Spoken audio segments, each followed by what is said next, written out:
Welcome to Amateur Redneck Workshop. I'm Harold. This video is going to be kind of a long journey, and it's going to be in a bunch of different pieces, and I'm not going to necessarily number them. I'll just mention that this is part of the quest for the metric thread, and there will be other non-related videos mixed in, in between them. So this is going to take probably as long as when I made the tailstock for my rotary table, which went through, I don't know, maybe 10 videos before I ever got it finished, and there were a lot of unrelated videos in between. That's what's going to happen here. So there's little tools that I got to make the tools I got to make the tools, and on the way to make all the gears I'll be making the spacers and one thing or another, and that's gonna complicate things a little bit. So I'll get tired of working on this and I'll work on something else, then I'll come back to this, then I'll do something else, and we'll drag it in, who knows, 8, 10, who knows how many pieces. As usual, all projects start on the bandsaw. That ought to be just the right piece of metal to cut the stuff out of that I need. I don't have a spacer for the gearbox, which I'm supposed to have, that will take up the ½ inch of room. So I'm going to make one that fits over these ears right here, over these ears, and this would look better if I got it away from that white stuff. Anyway, it's going to go over these ears. The outside diameter is going to be about 1 3/8 inches, give or take a little. These are almost 1 inch from one side to the other. So I'll make the hole in the spacer almost 1 inch. An interesting thing about these guys here is they look like they give every indication of being made out of some kind of phenolic resin, whereas that guy is very obviously aluminum, that guy right there. So why they switched over I can't imagine, but as long as it does the job, I guess that's good. Alright, so I got this thing 1 3/8 inches, bored it to 945 thousandths. Now that's a little bit bigger than the new bushings that I bought, but I've mic'd the one that's on it, and that's about 1,000th larger than the one that's already here. So obviously they're not, the newer ones are not nowhere near as big as the existing bushing. I'm not sure what that really means, but probably trouble for me. And I lost one of the bushings already, one of the new ones. I don't know where I put it. I had 3 and now I got 2. Alright, I put the newly made spacer right in there. You can see it shiny back in there. And after having it done that way, I think really that I should have made it with the little ears and made the center part of it smaller. So chances are I'll do that over again, but listen to how well I've adjusted the gears. It wasn't quite that quiet before. And I almost put this slide gear on the inside, and there's only one setting that you use it on the inside, and that's for the really coarse threads. So it's a real big improvement me moving it back out here where it belongs. So I guess you'll see later on that I'll make another spacer like that and cut the little teeth in it for the the 2 ears. I put one of the new bushings in there, and this is the old bushing, and it's very obviously some kind of metal, pot metal, aluminum, I don't know, but I traded it out just to see what it would do, and there you are. So I'll just go ahead and get started and make one with the little ears. This guy right here arrived today from eBay, and as you can tell, it's a thread gauge for Acme threads, and it being a thread gauge for Acme threads, I'm sure you could use it just as easy when you grind an Acme threading bit. Use this to check, see that you got it done right. You know, the tool bit. Why not, huh? Two tools in one. So I'd almost forgot I ordered this thing. It came in, I guess it's been about a week, maybe longer. I don't know. Anyway, I have that happen quite a lot. I order it and then it takes a long time to come in, and it gets here and I'm surprised. Alright, so the spacer I made is not to my satisfaction. So I'm going to start over again, and I'm going to make a spacer that fits over this little booger. Okay? It's going to have holes and all that for the little arms. It's going to slide right over this guy here. And then I'll have to cut, you know, grooves for those. But that's what I'm going to make. And it's going to be, of course, half the width of this, just in case I need it to position the gear.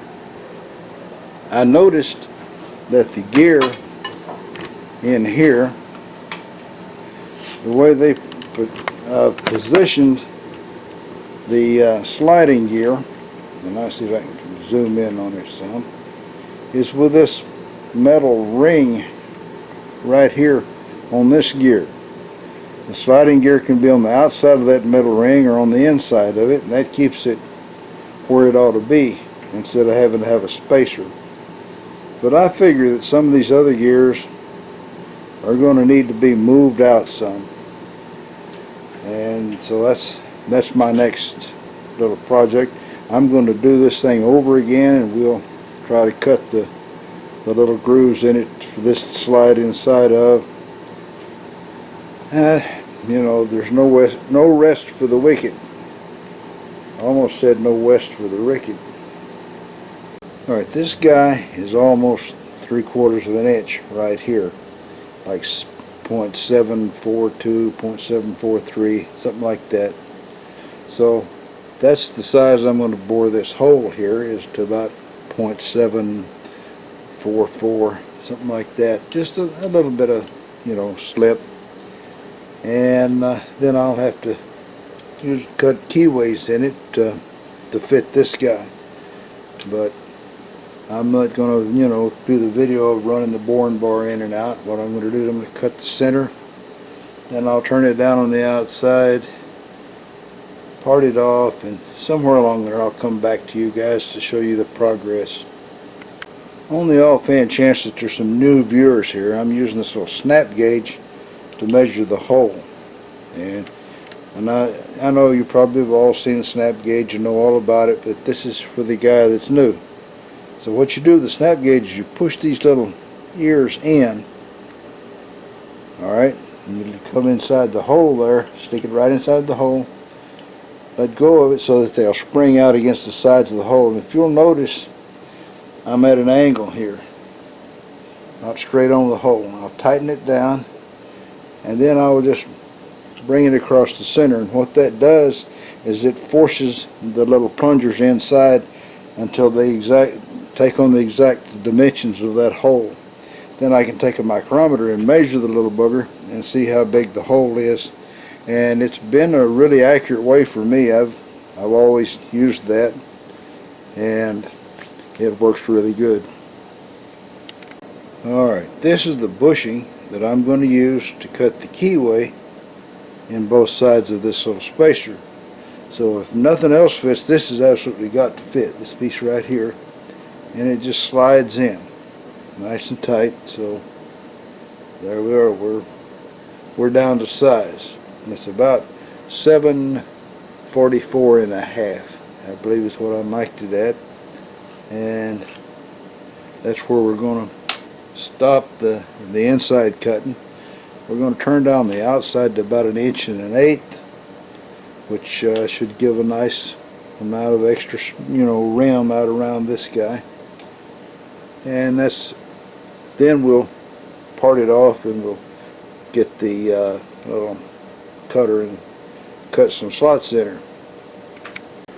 Here lately I've been watching Mr. Pete and Tom Lipton, and they've got all these precision measuring tools, and they've been throwing around the name Shear Tomiko. Well, by golly, I can do it too. Look who made my scale, right there.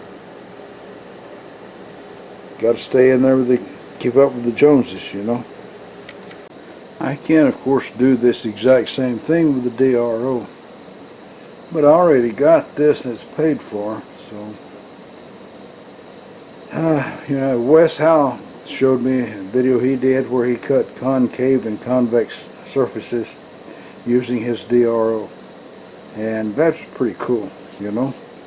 And I would have to buy one if I wanted to do that, and I think that'd be a good use. Right now I don't want to cut those surfaces, so we're going to stick to using that indicator. At one time or another in the past, I've had complaints about my lathe maybe being too noisy. Well, I readjusted the change gears and tightened up sheet metal and such, and I think it sounds pretty quiet now. At least it does to me. I don't know if you guys can tell the difference, but I think I can.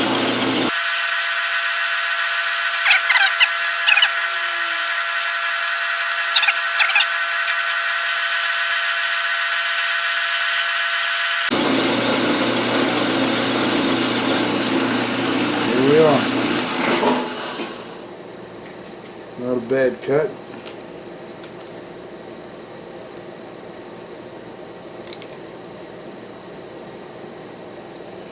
There's the tool side of it right there. Where is the camera? There's the tool side there, and I think it made a nice cut. Alright, so on to the keyway. This is not the absolute most well lit part of my shop, but I've moved the light over here so you can see better. Maybe not everything, but better.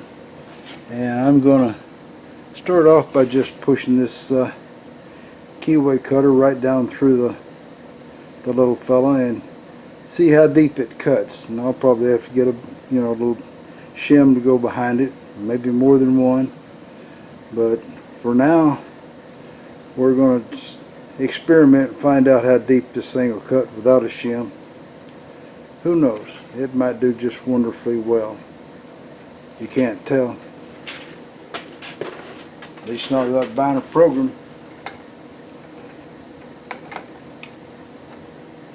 Alright, so that'll be about right.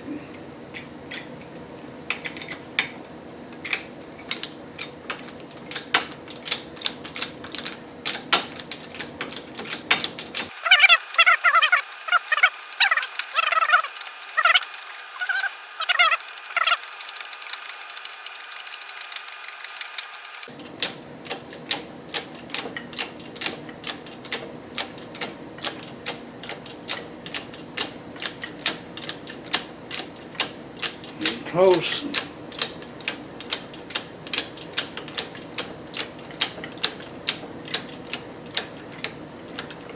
It feels like it's loose.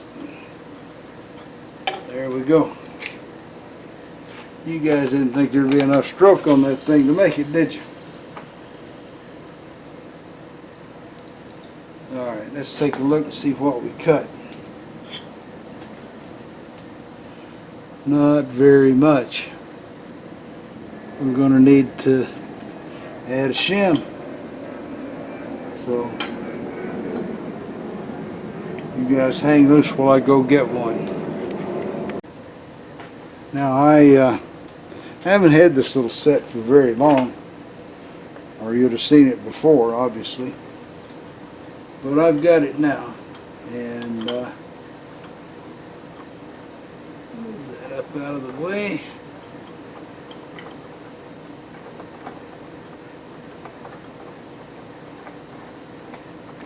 Look at that. I think we're going to be able to do all of it without a lot of trouble.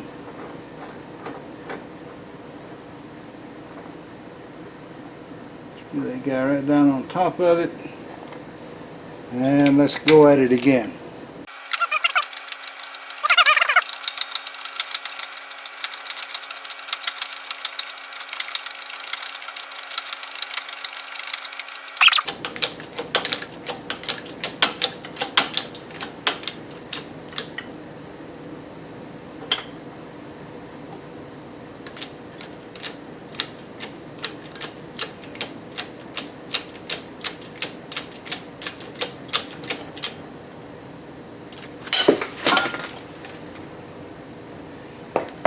Alright, now I got to find that other shim.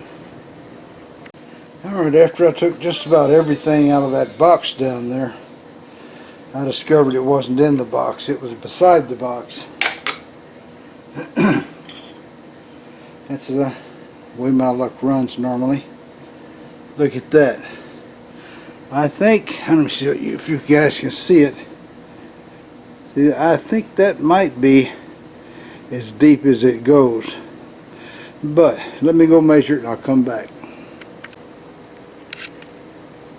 Alright, so I guess you're going to ask me, how am I going to get this little notch here? How do I get this thing in the camera, for gosh sakes? How am I going to get this little notch here in line with the other side? Well, it's 3/16, so I figure that's 6/32. And remember shear Tomiko? Well, here we go, precision ruler. This thing has got one side that's the wrong side. Is in 32nds and 64ths. So I set it here on with a 20 right by the edge there. And then I can easily measure over to 23, which is 3/32, and that's the center of a 6/32 wide slot. Makes sense to me. I don't know if it makes sense to anybody else, but I like it.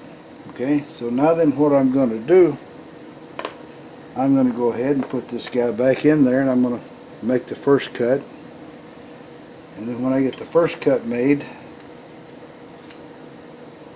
I'll put the shim in and make the second cut. And I'll bet that that thing will fit.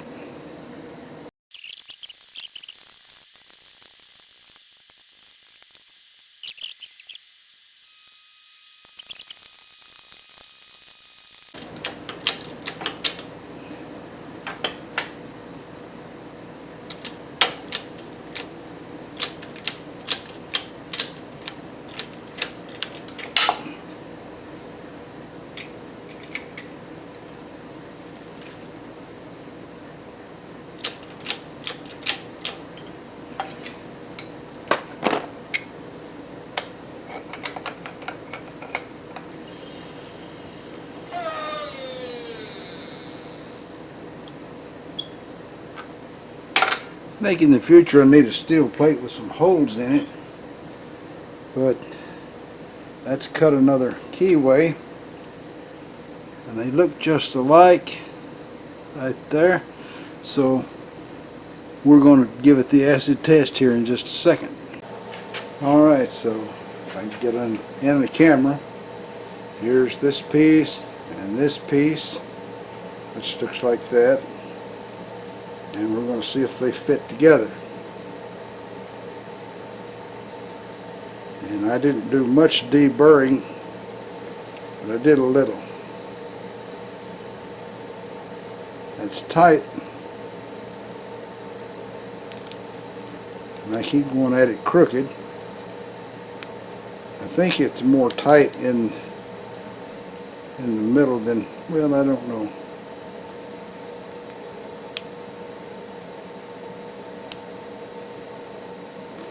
Having trouble getting it lined up straight. They may have a tiniest little bit of misalignment, so I'll have to in the future, if I do this again, I'll have to work it out a little tighter. Let me take it over here and tap it a couple of times. Well, just a very little filing on it, and it's sliding in and out, so I'm not proud that I had to file the edges of these keyways a little bit, but still it fits tight, and I think I think it's going to do the job. Okay? We'll knock off this video and see if there's a Bubba joke or something. Alright? The guy from the welfare department was interviewing this redneck woman, and she was, signing up for public assistance. He noticed on the form she'd said she had 3 sons, but she only listed one name. He asked, well, how come that is? She says, well, I named them all Bubba. He said, well, why would you do that? She says, it makes things easier to get done, She says, when it's time to take a bath, I say, Bubba, get a bath. They all jump in the tub. When it's time to come to the table, I say, Bubba, it's time to eat. They all come to the table. Guy says, he says, what if you just want to talk to just one of them? Well, she says, then I call them by their last name. Well, that's all, folks. Y'all try to subscribe if you're not already a subscriber. Leave a comment if you got something to say. And above all, remember, keep on keeping on. Bye now.